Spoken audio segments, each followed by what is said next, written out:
Number 9, free will.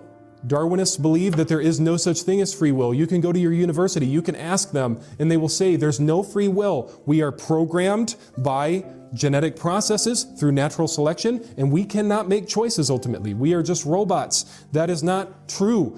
Everybody in here knows that we were designed with a free will, that you have the ability to make choices. And if you have that ability to choose between right and wrong, that means that there is a right and wrong moral lawgiver. And not only that, that also means that you were designed by somebody that gave you the ability to make those choices. Free will is not a problem for atheists. It doesn't matter if we have free will or not. It doesn't matter which you choose. A god or no god could still exist. But for a theist who believes in a tri-omni God, that becomes a problem. But we'll talk about that in a second. Personally, I don't know if free will exists. It could just simply be an illusion. For example, I do know that it takes time for light to reach our eyes. It takes time for our eyes to process that information. It takes time for that information to travel to our brain and for our brain to process that information. Now, based on that logic, any information by sensory input that we get, we receive it late. Which means we don't live in the present, we only live in the past. And we can only send messages to, let's say, my arm. I put my hand on a fire, I'm going to say. I put my hand on a fire. Now, I don't notice it straight away, not in that instance that I do it, no matter how good my senses are. If it travels all at light speed, it's still not going to reach my brain the instance that it happens. What's going to happen is it's going to travel with information through my arm to my spine, and then there'll be two things that happen here, I think. I'm not 100% sure on the details here, but one gets sent back to get an instant reflex reaction, and another gets sent to my brain. And then loads of more impulses are going, but ultimately the information gets to my brain late. And even the instant reflex, as best it can be, is still not instant, as I was trying to say.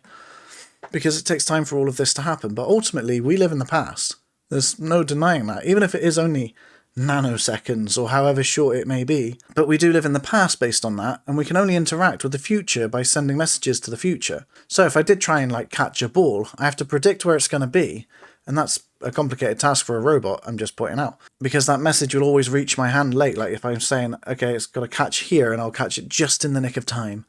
If I do it like that, I have to go slightly in the future, because it's going to take time for my brain to send that message to my arm.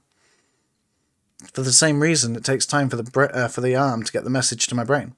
So if we live in the past, our conscious experience must also then be in the past. So that means all the decisions we have actually made might actually be nanoseconds in the past, which means they've already happened, without our ability to change that. And that's not even the reason why scientists think that we don't have free will. There's a few other reasons why we might not have free will, and that would be determinism. Everything on a macro level is determinate, as far as we can tell. Which means all of our experiences in our past may lead our brains to think in ways that will always lead to the same outcomes. Maybe it's not probabilistic. If you could pinpoint every single variable, there is a possibility that free will doesn't exist. However, reality isn't completely determinate, because there's the quantum realm, quantum physics. In quantum physics, that's not run by determinism, it's run by probabilities.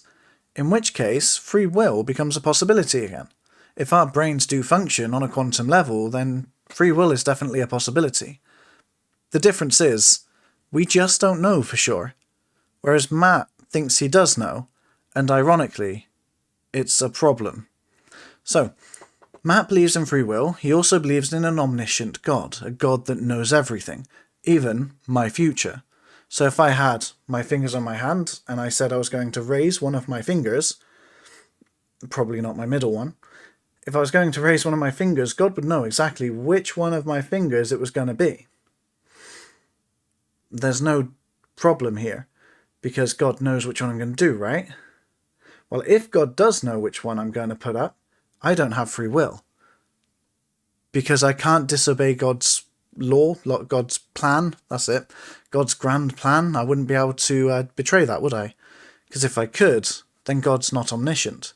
If God is omniscient, then I don't have free will. You can't have both here. Now, many people argue this always with the multiverse theory, but then I don't understand why, because you're still saying your God isn't omniscient if he doesn't know which finger I'm going to put up. Just because there's a different version of me in a different parallel universe in another reality, it does not matter. I am this version's me. Which finger am I going to put up? God.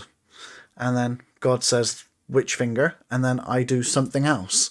And then God says, I knew you were going to do that. Either I don't have free will or God is not omniscient. Luckily, I don't believe in God, otherwise this would be a problem for my worldview, wouldn't it? If I also believed in free will, which I'm not sure on, to be honest. But that's not a problem. It's a problem for you for some reason. You just don't like it. It might be an illusion, but it doesn't change the way I'm going to live. Maybe very literally if free will doesn't exist.